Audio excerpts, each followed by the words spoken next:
उपवासात नेहमी तेच साबुदाणा खिचडी वडे खाऊन कंटाळा आलाय का? मग आजची रेसिपी शेवटपर्यंत नक्की बघा, कारण मी बनवणार आहे असे मऊ आणि तोंडात विरघळणारे साबुदाण्याचे आप्पे, जे एकदा खाल्ले की पुन्हा पुन्हा बनवावंसं वाटेल. आणि सगळ्यात खास गोष्ट म्हणजे हे आप्पे बनवण्यासाठी ना खूप तेल लागतं ना जास्त मेहनत, अगदी झटपट तयार होणारी आणि प्रत्येकाला आवडणारी ही रेसिपी आहे. पण एक छोटीशी चूक झाली तर आप्पे आतून कच्चे राहतात किंवा अजिबात फुलत नाही. त्यामुळे आज मी तुम्हाला काही खास टिप्सही सांगणार आहे, ज्यामुळे तुमचे आप्पे नेहमी परफेक्टच होतील. आणि तुम्हालाही उपवासात काहीतरी वेगळं चविष्ट आणि हेल्दी खायचं असेल तर हा व्हिडिओ शेवटपर्यंत नक्की बघा. मग चला अजिबात वेळ न घालवता बनवूया उपवासासाठी खास कुरकुरीत आणि मऊ साबुदाणा आप्पे. साबुदाण्याचे आप्पे बनवण्यासाठी लागणारे साहित्य काढून घेतलेले आहे. जास्त काही साहित्य लागत नाही. तर इथे साबुदाणा घेतलेला आहे आणि साबुदाण्याचे आप्पे बनवण्यासाठी साबुदाणे रात्रभर पाण्यामध्ये भिजून ठेवण्याची काही गरज नाही आहे. आणि इथे उकळून घेतलेला बटाटा आहे, 2 बटाटे घेतलेले आहे आणि मिरची, कोथिंबीर आणि हे शेंगदाणे घेतलेले आहेत. तर इथे मी हे भाजलेले शेंगदाणे घेतलेले आहेत. तुमच्याकडे जर कच्चे शेंगदाणे असतील ते तुम्ही भाजून सुद्धा घेऊ शकतात. आणि इतक्या साहित्यामध्ये खूप छान असे साबुदाण्याचे आप्पे बनवून तयार होते. रेसिपी खूप सोपी आहे. तर चला स्टार्ट करूया. सर्वात आधी तर हे साबुदाणा आहे ते मिक्सरला फिरवून घेणार आहे. तर इथे मिक्सरचं भांडं घेतलं, त्यामध्ये हे साबुदाणे टाकून घेते आणि हे साबुदाणे मिक्सरला बारीक होईपर्यंत ते फिरून घ्यायचं आहे. तर इथे मिक्सरला फिरून झालेलं आहे. इथे तुम्ही पाहू शकता साबुदाणा हे असं बारीक असं मिक्सरला फिरून घ्यायचं आहे. आता हे मी एका प्लेटमध्ये काढून घेते.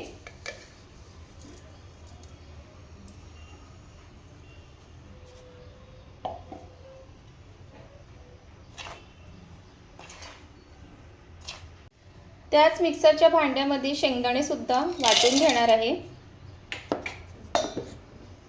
शेंगदाणे सुद्धा इथे मिक्सरमध्ये फिरून घेतलेलं आहे. हे सुद्धा आता एका प्लेटमध्ये काढून घेते.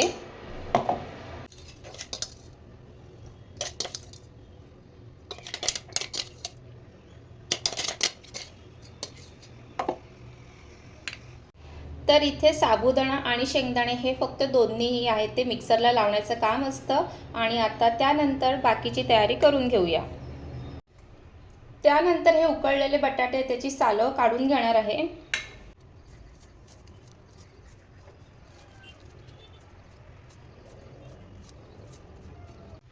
तर इथे बटाटे सोलून झालेले आहे. त्यानंतर घ्यायचं एक पातेला, त्यामध्ये घालणार आहे साबुदाणा जो बारीक करून घेतलाय ते घालणार आहे.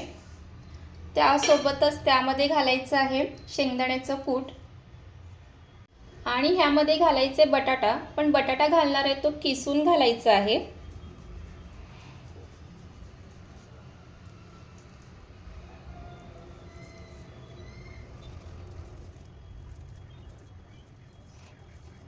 तर अशाच पद्धतीने दुसरा पण बटाटा आहे तो किसून घालणार आहे. ते दोन्हीही बटाटे किसून घेतलेले आहे. त्यानंतर त्यामध्ये घालणार आहे बारीक चिरून घेतलेली मिरची. आता तुम्हाला जितके आप्पे तिखट पाहिजे त्याप्रमाणे मिरची घालायची आणि भरपूर अशी हिरवी कोथिंबीर घालणार आहे.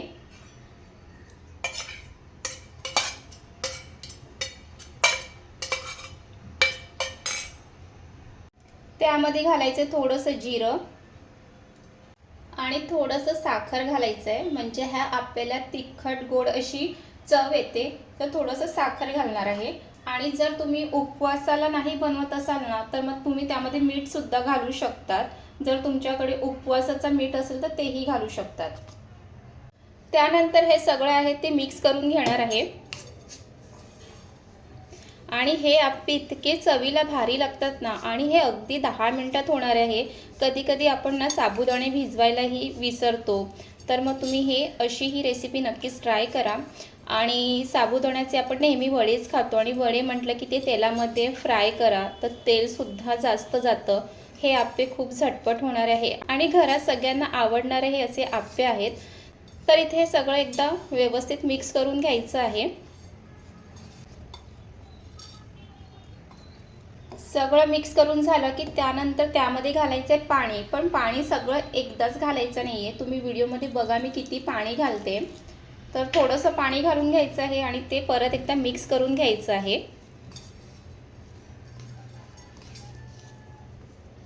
तर ह्यामध्ये अजून थोडंसं पाणी घालणार आहे आणि परत मिक्स करून घ्यायचं आहे।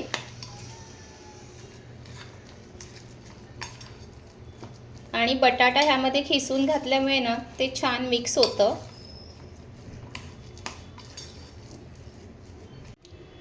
तर आप्पेसाठी हे असं बनवून घेतलेलं आहे। पातळ किंवा जाड असं बॅटर नाही, तर हे असं असलं पाहिजे, म्हणजे त्याचे व्यवस्थित गोळे बनून होईल असं हे बनवायचं आहे। तर ह्याचे गोळे बनवण्याआधी हाताला थोडंसं तेल लावून घ्यायचं आहे आणि अगदी थोडंसं बॅटर हा गोळा घेऊन असे त्याचे छोटे असे गोळे बनवून घ्यायचे आहेत। हे बघा असे।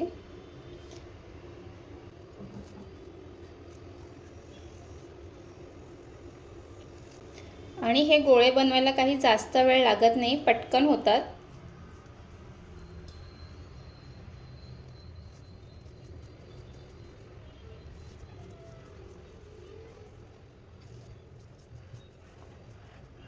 तर इथे असे हे गोळे बनवून घेतलेले आहे। गॅसवर आप्पेपात्राचं भांडं ठेवून घेतले, गरम झाले की त्यामध्ये तेल घालून घेणार आहे। तर इथे सगळे आप्पेपात्रामध्ये तेल घालून घेते। तुम्ही तेलच्या ऐवजी तूप सुद्धा घालू शकतात।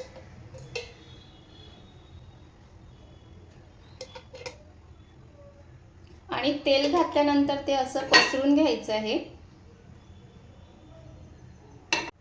तेल सुद्धा आप्पेपात्रामध्ये व्यवस्थित गरम झालेलं आहे। त्यानंतर हे गोळे करून घेतले ते आप्पेपात्रामध्ये एक एक करून टाकून घ्यायचं आहे।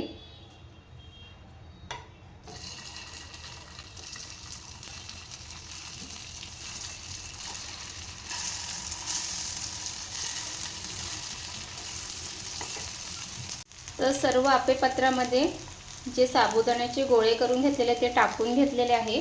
आता ह्यावरती झाकून 2-3 मिनिटांसाठी झाकून ठेवायचं आहे। तर इथे झाकून ठेवणार आहे। इथे 2-3 मिनिटं झाली आहे, काढून घेऊया।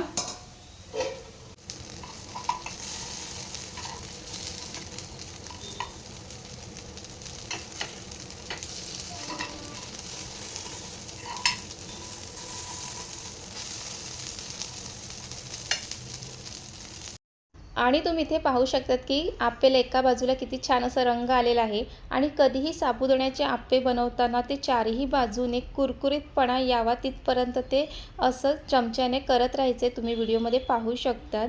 आणि त्यानंतर सर्व बाजूने अजून 2-3 मिनिटांसाठी हे जे आप्पे आहेत ते आप्पेपात्रामध्ये ठेवणार आहे आणि झटपट बनवून तयार होते। जास्त तेलही लागत नाही आणि नेहमी ते एकाच पद्धतीने साबुदाणा खिचडी खाऊन पण कंटाळा येतो। तर तेव्हा हे असे वेगवेगळे पदार्थ हे नक्कीच ट्राय केले पाहिजे।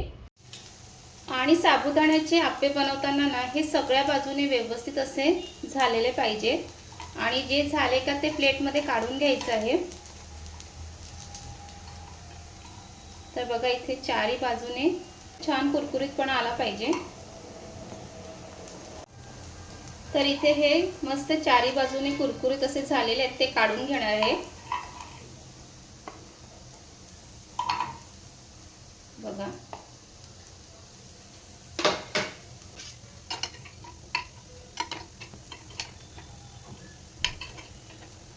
तर इथे बाकीचे जे आप्पे आहेत ना ते काढून घेणार आहे।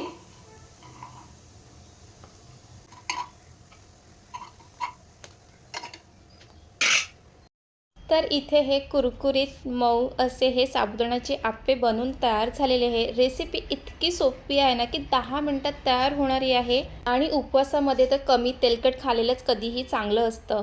तर कमी तेलात मेहनत कमी, तर असे तुम्ही सुद्धा एकदा नक्कीच ट्राय करा हे आप्पे।